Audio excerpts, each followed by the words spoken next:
하나님 말씀 구약성경 잠언 12장에서 15절에서 28절까지 말씀 교독합니다. 잠언 12장 15절에서 18절입니다. 오늘은 7월 26일 화요일 아침입니다. 7월 26일자 본문 잠언 12장 15절에서 28절까지 말씀 교독합니다. 미련한 자는 자기 행위를 바른 줄로 여기나 지혜로운 자는 권고를 듣느니라. 미련한 자는 당장 분노를 나타내거니와 슬기로운 자는 수욕을 참느니라. 진리를 말하는 자는 의를 나타내어도 거짓 증인은 속이는 말을 하느니라. 칼로 찌른 같이 함부로 말하는 자가 있거니와 지혜로운 자의 혀는 양력이 같으니라. 진실한 입술은 영원히 보존되거니와 거짓 혀는 잠시 동안만 있을 뿐이니라. 악을 꾀하는 자의 마음에는 속임이 있고 화병을 운운하는 자에게는 희락이 있느니라. 의인에게는 어떤 재앙도 임하지 아니하려니와 악인에게는 앙화가 가득하리라. 거짓 입술은 여호와께 미움을 받아도 진실하게 행하는 자는 그의 기뻐하심을 받느니라. 슬기로운 자는 지식을 감추어도 미련한 자의 마음은 미련한 것을 전파하느니라. 부지런한 자의 손은 사람을 다스리게 되어도 게으른 자는 불임을 받느니라. 근심이 사람의 마음에 있으면 그것으로 번뇌하게 되나 선한 말은 그것을 즐겁게 하느니라. 의인은 그 이웃의 인도자가 되나 악인의 소행은 자신을 미혹하느니라. 게으른 자는 그 잡은 것도 사냥하지 아니하느니 사람의 부귀는 부지런한 것이니라. 공의로운 길에 생명이 있나니 그 길에는 사망이 없느니라. 아멘.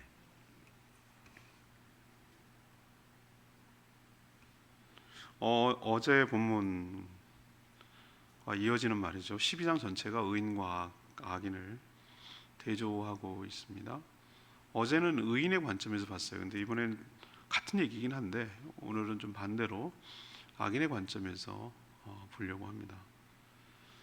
오늘 본문도 어제와 같이 악인, 의인 이 차이, 어떤 차이가 있는지 대조하고 설명하는데, 악인은 미련해서 자기 행위가 바른 줄로 착각하고 쉽게 화를 내죠. 하지만 지혜로운 자는 권고를 듣고 수욕을 참습니다. 또 말에서 차이가 납니다. 악인은 속이는 말, 아프게 하는 말을 하지만 의인은 그렇지 않다는 겁니다. 의인은 부지런하나 악인은 게으르죠.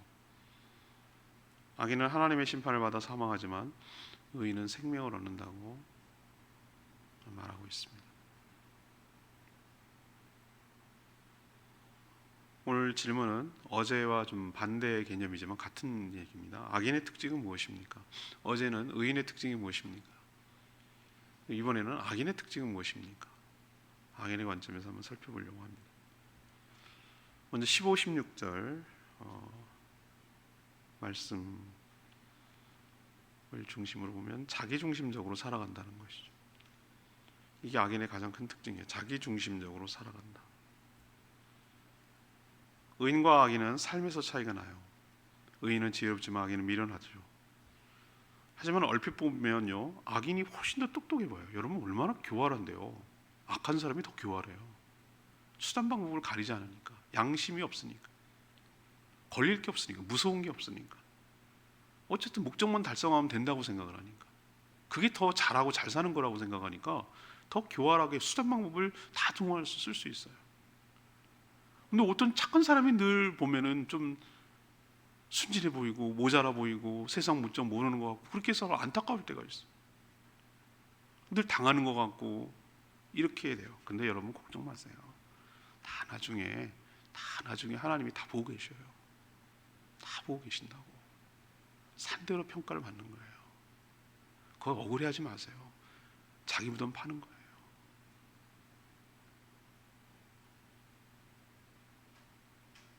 얼핏 악인이 더 똑똑해 보이지만 그 결과를 보면 의인이 참 지혜롭다라는 것, 나중에 보면은 그렇게 사는 것이 옳았다, 그렇게 사는 것이 맞았다라는 것을 뒤늦게 깨닫게 돼요. 무엇보다도 미련한 악인, 미련하다고, 왜 똑똑하다고 하는데 미련하다고 그러냐, 왜 미련하니까 미련하다고 말하는 거예요. 똑똑한 척 하는 거예요. 오늘 15절에 뭐라고 그랬어요? 미련한 자는 자기 행위를 바른 줄로 여기나. 자기 행위가 바른 줄로 착각한단 말이에요. 여긴다는 얘기는 착각한다 그 말이에요.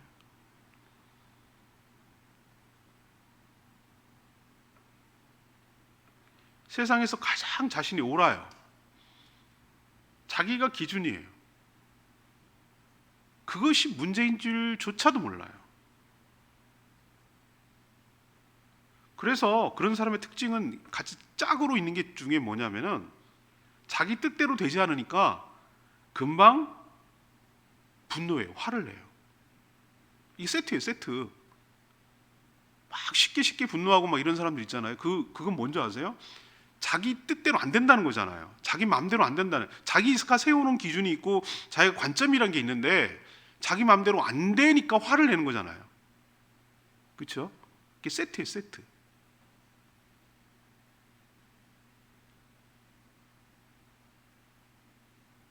저와 함께 생명의 삶을 하면 제일 먼저 배우는 게 죄에 대해서 배워요. 죄에 대해서.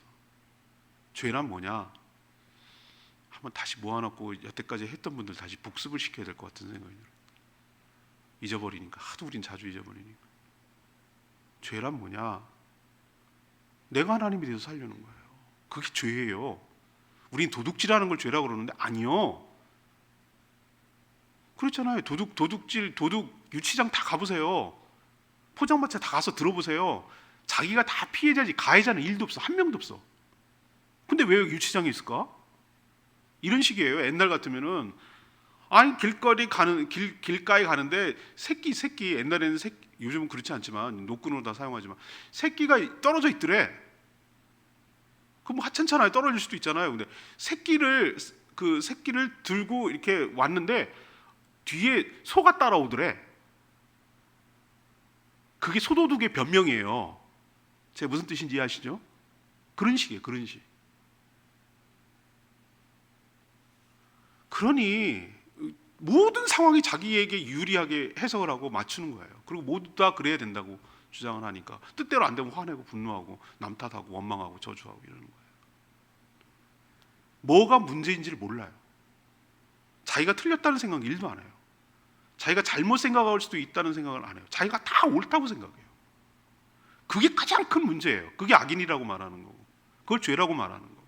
도둑질이 죄가 아니에요. 죄의 현상이에요. 그거는. 뭐가 근본적으로 파고 들어가면 그 뿌리는 어디서 나오냐면은 내가 하나님에 대해서 내 마음대로 살고 싶은 거예요. 그러니까 도둑질도 하는 거예요. 아니 좀 그렇게 가져가니 뭐가 문제야? 넌 많잖아. 뭐 이런 식의 논리예요. 반면 지혜로운 의인은 자신을 향한 뭘 듣죠? 권고를 듣습니다. 자기한테 무슨 얘기를 해주면 권고를 듣습니다. 우리 충고하기 얼마나 어려운지 몰라요. 제가 얼마나 집사람이 그러더라고 나한테. 당신 많이 변했어. 옛날 같으면 막 뭐라 할 텐데 요즘 한마디도 안 하대. 해봐야 소용이 없다는 걸 내가 알았어요.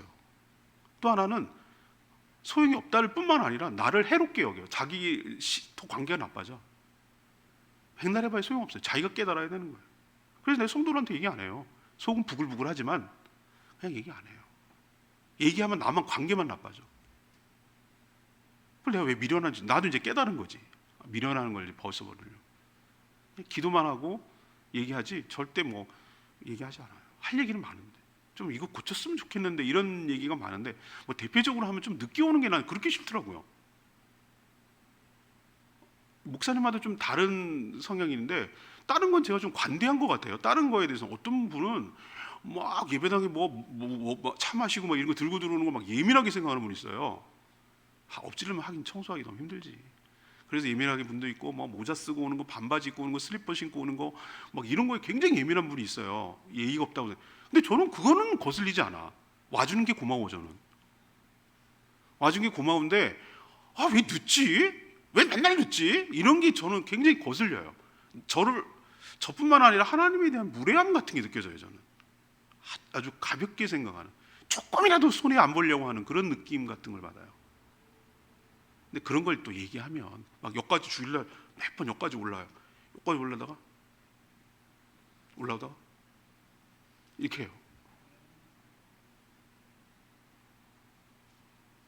그런데 제가 지난주 그 인솔 하신 그 교회 강도사님이 제 신학교 한참 새카만 후배잖아요. 이제 34살인데 이제 목회자 되려고 준비하는. 근데 같이 이렇게 인솔하면서 식사를 매번 하다 보니까 그거가 있는 거예요. 뭐냐면 제가 특징을 발견한 거예요. 나도 밥을 빨리 먹는 편이거든요. 빨리 먹는 편이에요. 그런데 이 양반은 나보다 한 3배는 빨리 먹는 것 같아. 먹고 이렇게 있는 거야. 그래서 제가 이래서 얘기했어요. 제가 불러서 강도사님 계속 사역하셔야 되니까 내가 선배 목사로서 얘기해 주는 거다. 아끼는 마음으로. 빨리 먹을 수 있지만 일부러 의식적으로 좀 천천히 먹으려고 노력을 해야 된다. 내가 그래서 잘한다. 내가 뭐가 문제가 되냐면 일단은 1차적으로는 건강이 좋지 않다. 그렇게 빨리 먹으면 포만감이 늦게 느껴지고 과식하게 되고 소화력도 떨어지게 되고 천천히 씹어서 먹어야 되는데 그렇지 않게 되고 한다. 근데 그게 문제가 아니라 사역적인 측면에서 식사를 같이 하는 사람과 보조를 못 맞추기 때문에 상대방이 굉장히 불편해하고 어색해한다. 막 급해지기도 하고 괜히 멀뚱멀뚱 쳐다보기도 민망하고 그래서 상대방을 힘들게 한다. 그런 측면에서 일부러라도 다른 사람만큼 보조를 맞춰서 먹는 훈련을 천천히 하는 훈련을 하지 않으면 어렵다. 이건 그냥 내가 선배 목회자로서 후배니까, 내 직속 후배니까 얘기해 줄 수 있잖아요. 이거 얘기해 줄까 말까 하는데 몇 끼를 먹어보니 똑같아. 그래서 제가 한참 고민하다가 누군가는 이런 얘기를 한번 해줘야 되겠다는 생각이 들겠더라고. 그래서 제가 그냥 밥 먹다가 농담만, 그러니까 가볍게 그냥 천천히 드세요. 내가 이런 얘기를 했어요. 좀 약간 당황하는 기색이 있더라고. 자기가 빨리 먹는 건 자기도 안 돼. 집안 내력이래 자기가. 근데 반응이 중요해요. 그런 얘기를 했을 때 지혜로운 사람은 어떻게 합니까? 그걸 수치스럽고 뭐 그런 얘기를 여기 얘기를 하고 그래. 부끄럽게 시리 뭘 콕 집어서 얘기를 해. 이렇게 얘기하는 사람 지혜가 없는 사람이에요. 내가 그런 면이 있구나. 저 얘기를 나에게 잘해주려고 앞으로 목회를 해야 되니까 선배 목회자로서 저렇게 얘기해 주는 거구나 라고 그것을 권고를 수용하고 그것을 받아들이는 사람이 지혜로운 사람인 줄 믿습니다. 그게 지혜로운 거예요. 똑같게 여기고 네가 뭔데 나한테 지적질이야 이런 식으로 반응을 보이는 사람은 그게 어리석은 자라고. 설령 오늘 뭐라고 얘기하죠? 설령 옳지 않고 자신을 모욕하는 말을 했다고 해요. 오늘 성경에. 그런데도 불구하고 의인은 어떻게 합니까? 일단 그것을 그 순간을 어떻게 그 수욕, 부끄러움을, 창피함을 참는다고 그랬어요. 일단은 참고 지나가요. 거기서 반응하죠.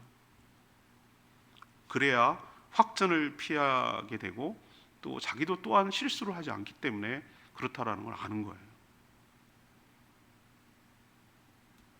그래서 의인을 보고 슬기롭다고 말하는 거예요. 아까도 말했지만 죄의 뿌리는 자기중심적이에요. 자신이 하나님이 되어 자기 마음대로 살려고 하고 세상의 모든 것이 자기 뜻대로 되어야 옳다라고 생각하기 때문에 이런 문제가 생기는 거예요.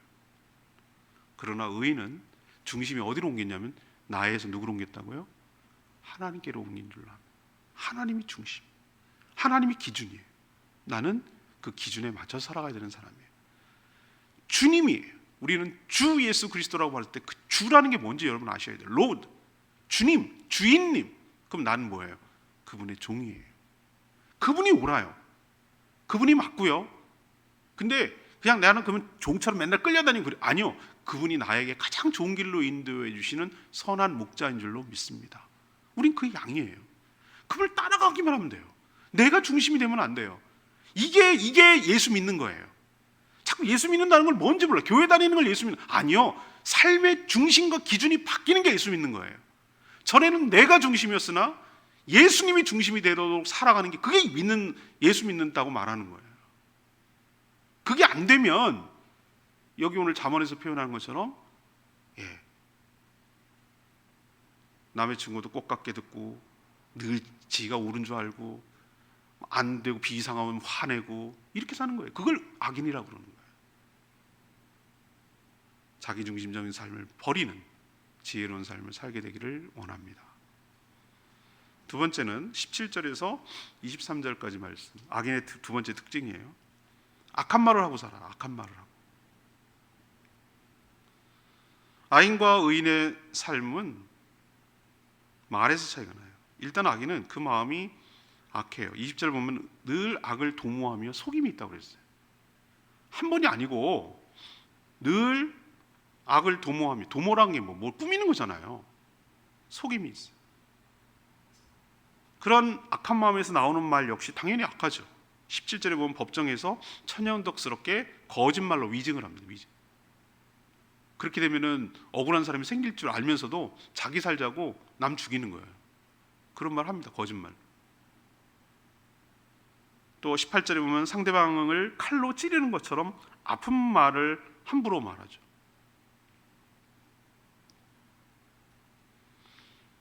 아니 정말로 뼈저가 금속으로 된 칼만 아픈 게 아니에요. 말이 어쩌면 더 아플 수도 있어요.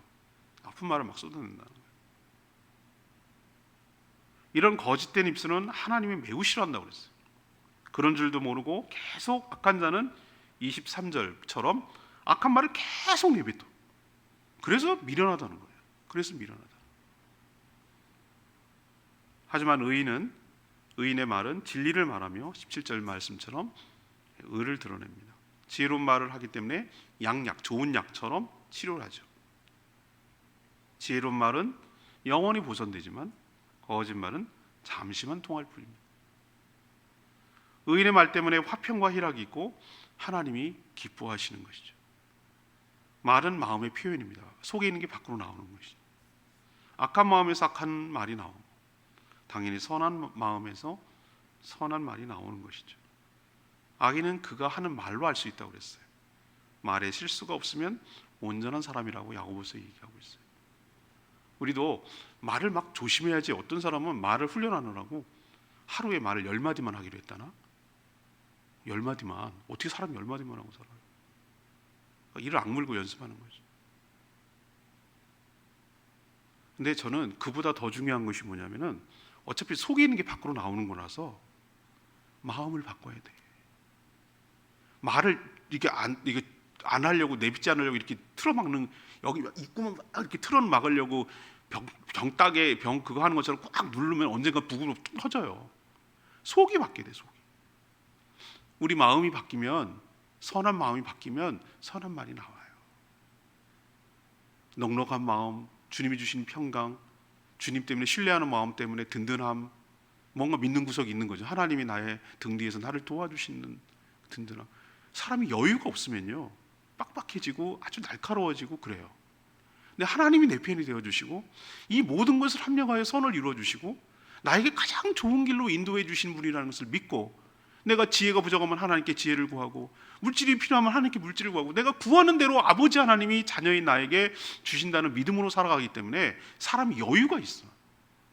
그러니까 여유가 있으니까 다른 사람을 대하거나 이렇게 할 때 그렇게 막 조금이라도 손에 안 보려고 그러고 요만큼이라도 더 챙기려고 그러고 이렇게 하지 않아도 되는 거예요. 왜?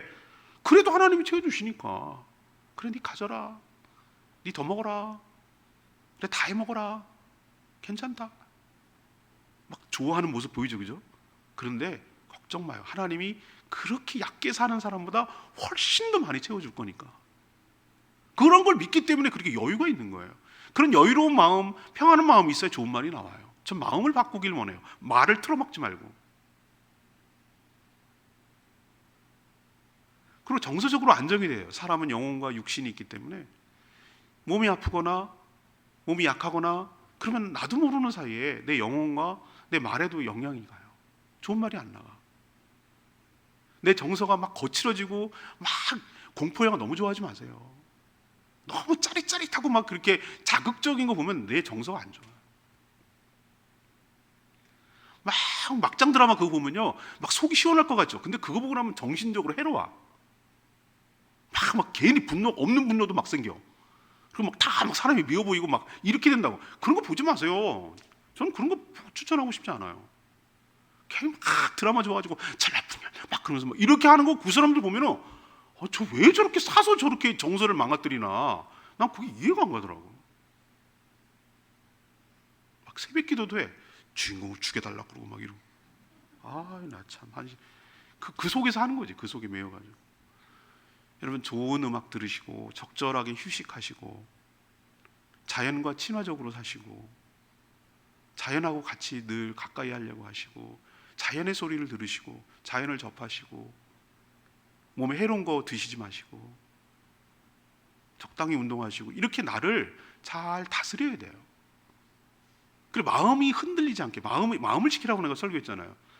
우리 몸이 있기 때문에 마음을 지키는 것도 몸을 지키는 것도 마음을 지키는 거기 때문에 우리 몸이 많이 상해 있으면 마음이 흔들린단 말이에요.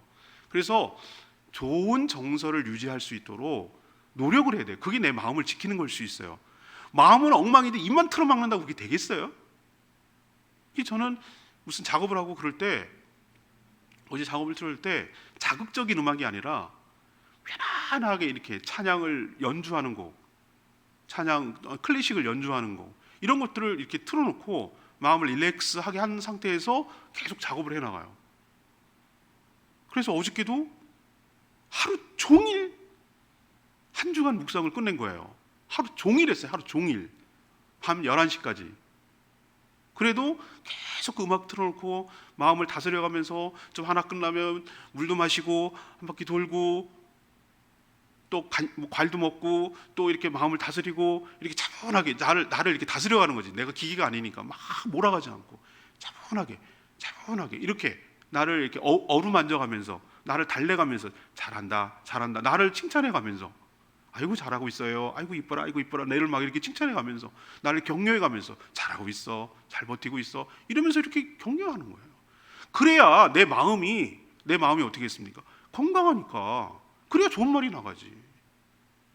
까칠하고 막 힘들고 어렵고 막 예민해지고 막 시간 없고 쫓기고 막 이러면 당연히 좋은 말 안 나가죠. 말은 그 사람의 지금 현재 상태를 말하는 거예요.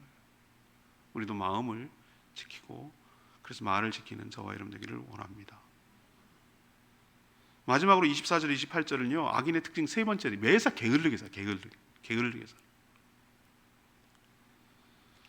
의인의 삶, 악인의 삶은 부지런함과 게으름에서도 차이가 나요. 달란트 비유 아시죠? 제가 좋아하는 비유예요. 그 비유. 예수님 한 달란트 받았지만 자기의 사명을 다하지 않는 종을 보고 뭐라고 했어요? 마태복음 25장 26절에 나와 악하고 게으른 종하고 있어요. 악하고 게으른 종아. 나 거기서 많이 충격받았어요. 게으른 게 악한 거예요. 여러분, 게으른 게 악한 거라고. 악하고 게으른 종이라잖아요. 하나님은 그 게으름을 굉장히 싫어하셔요. 게으른 자는요 매사에 느긋하고 여유 있게 살아가는 사람을 게으르다고 말하지 않아요. 행동이 빠르고 늦은 개념, 그런 게 게으름과 부지런함이 아니에요. 부지런하게 악한 일을 하는 사람이 있어요. 부지런하게 성실하게 악한 일을 해. 하여튼 건드리는 것마다 저지르만 하고 다니는 사람이 있어요. 문제만 일으키는 사람. 그거는 부지런해 보이나 선한 건 아니에요. 자신이 해야 할 것을 하고 하지 않을 것은 안 하는 거, 그거거든요. 그럼 게으른 게 뭐냐?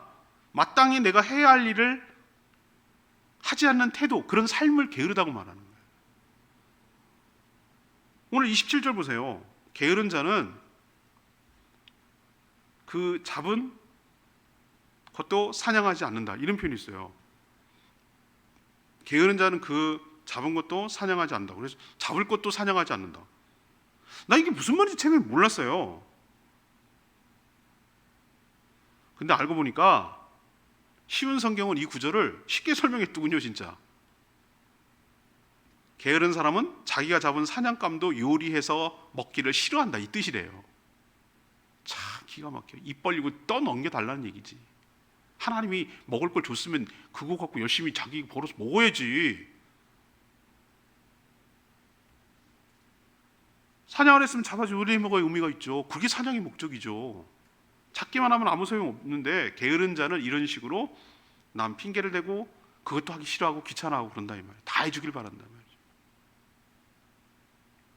부지런한 사람은 주도하지만 게으른 자는 24절처럼 남한테 늘 끌려만 다닐 수밖에 없어요. 준비를 안 하니까. 결국 악한 삶은 사망으로 끝나나 공의로운 삶은 생명으로 끝난다고 오늘 우리에게 얘기하고 있습니다. 맡겨진 일에 성실하게 잘 감당하는 것, 저는 이게 부지런함이라고 생각해요.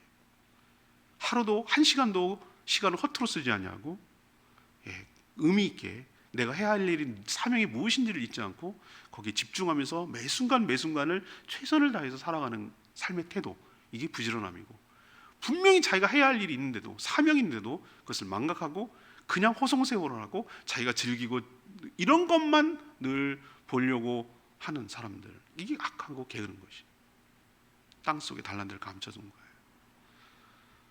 오늘 레마의 말씀 15절 말씀, 미련한 자는 자기 행위를 바른 줄로 여기나 지혜로운 자는 공고를 듣느니라. 잠언은 악인을 다양하게 묘사하죠. 악인은 미련하고 마음이 악하기에 말도 역시 악해요. 악인은 게을러요. 무엇보다도 악인은 미련해요. 왜 미련하다 그러냐? 자신만 똑똑한 줄로 착각하며 살기 때문에 미련하다 그러는 거예요. 항상 자신이 옳다고 바르다고 생각하면서 다른 사람도 자기 정한 기준에 부합할 때 그때만 옳다 그래요. 얼마나 어리석고 교만한지 알 수 있어요. 자기가 늘 틀릴 수 있다는 생각을 해봐야 돼요. 저도 그래서 글을 쓸 때 제가 글을 어떻게 보니 목회자는 어쩔 수 없이 글을 쓰는 사람이에요. 제가 하루에도 얼마나 많은 글을 쓰겠어요. 주일 설교 준비하는 것도 글이지, 매일 기도회 하는 것도 글이지, 목회 칼럼도 글을 써야지, 뭐 방송 원고나 뭐 이런 것도 할 때도 글을 써야지, 심지어 뭐 카톡에도 써야지, 뭐도 다 그것도 글 쓰는 거잖아요. 근데 제가 깜빡깜빡 아이고 실수했네 이럴 때가 있어요. 뭐냐면은, 아니 초등학교 또 무슨 안 나온 사람처럼 왜 이렇게 맞춤법을 틀리지? 또 이런 틀린 말을 내가 왜 썼지? 너무 부끄럽고 창피해. 어떨 때는 왜곡인가? 오인가? 아인가? 어떨 때는 막 헷갈려. 그럼 제가 어떻게 하겠습니까? 내가 틀릴 수도 있어. 내가 항상 옳은 건 아니야. 내 생각이 잘못될 수도 있어. 그 말이 정확한 뜻이 뭔지 알아야 되겠다라고 검색합니다. 저는 위키백과에다가 검색하거나 심지어 그냥 다음이나 네이버에다가 검색해봐도 나와요. 요즘은 그 뜻이 나온다고. 내가 이거 표기를 잘못했구나. 내가 잘못 개념을 알고 있었구나. 이게 이런 뜻이 하는 거예요. 늘 내가 틀릴 수도 있다. 내가 잘못할 수도 있다. 라는 생각을 가지고 살아야 겸손하지. 내가 맞다 그러고 내가 옳다 그러고 아무리 경험이 많다 하더라도 나도 틀릴 수 있고, 그래야 개선의 여지가 있고 발전의 여지가 있죠. 근데 그걸 안 하고 자기만 옳다고 하는, 그걸 보고 미련하다고 하고, 그런 미련한 게 악하다고 말하는 거예요.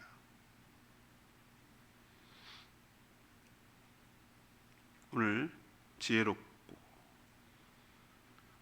사는 의인과 게으르고 악하게 사는 악인의 삶을 이렇게 대조했는데, 어제는 이제 의인의 관점에서 쭉 이렇게 본 거고, 오늘은 같은 얘기지만, 같은 12장이 같은 얘기니까 악인의 특징을 좀 중심적으로 봤는데, 그 반대가 의인이고 그렇게 사는 게 악인이에요. 그러니까 여러분들 잘 지혜롭게 참고해서 내가 어떻게 살아가야 의인의 삶을 살 수 있는지, 악인의 삶을 버리고 의인의 살지 생각하고 살아가는 저희들 되기를 원합니다.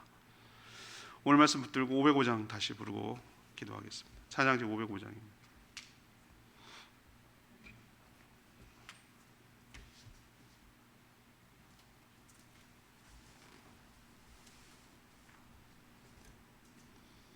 나는 믿음으로 주 얼굴 보리니 505장입니다.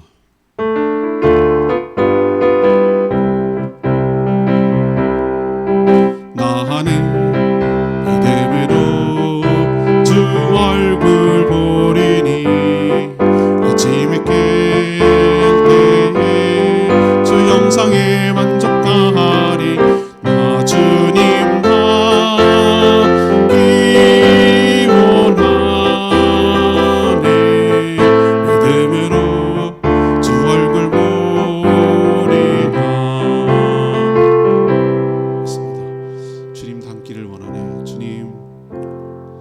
마음이 달라지길 원하고 게으르고 악한 종이 아니라 지혜로운 종, 성실한 종이 되도록 살게 하여 주시옵소서. 우리 말이 달라지도록 마음이 달라지게 하여 주시고 하나님을 온전히 신뢰함으로 하나님이 내 삶의 기준이 되게 하여 주시옵소서.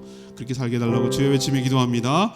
주여 하나님, 하나님 믿음으로 주 얼굴 보리니 아침에 깰 때에 주 영상에 만족하리. 나 주님과 기원하네.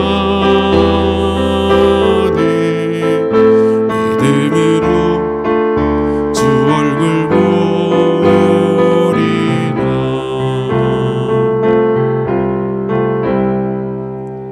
하나님, 저에게 악인과 의인의 삶을 대조해서 어떤 차이가 있는지 가르쳐 주셔서 감사합니다. 자기만 옳다고 생각하고 충고를 거부하고 또 충고를 해주면 분노부터 하는 자가 악인임을 깨달았습니다. 지혜로운 자는 권고를 경청하며 수용하는 자임을 알았습니다. 악인은 그 마음이 악하니 악한 말을 할 수밖에 없습니다. 저희 마음을 살펴주시고 저희 마음을 지켜주시고 저희 마음이 평안함으로 믿음으로 살게 하여 주시옵소서. 게으른 것이 악한 것임을 깨닫습니다. 마땅히 해야 할 것을 감당하는 저희들이 되게 하여 주시옵소서. 의로운 삶은 생명이지만 악한 자의 길은 결국 사망으로 끝나는 것을 깨닫습니다. 저희가 주님 의지하고 주님께 순종함으로 의롭게 살아가는 저희들 되게 하여 주시옵소서. 주님께 모든 것 맡기옵고 예수 그리스도의 이름으로 축복하며 기도합니다. 아멘. 오늘 하루도 주님의 은혜 가운데 살기를 축복합니다. 아픈 분들 위해서 꼭 기도해 주십시오. 충분히 기도하고 하루 시작하겠습니다.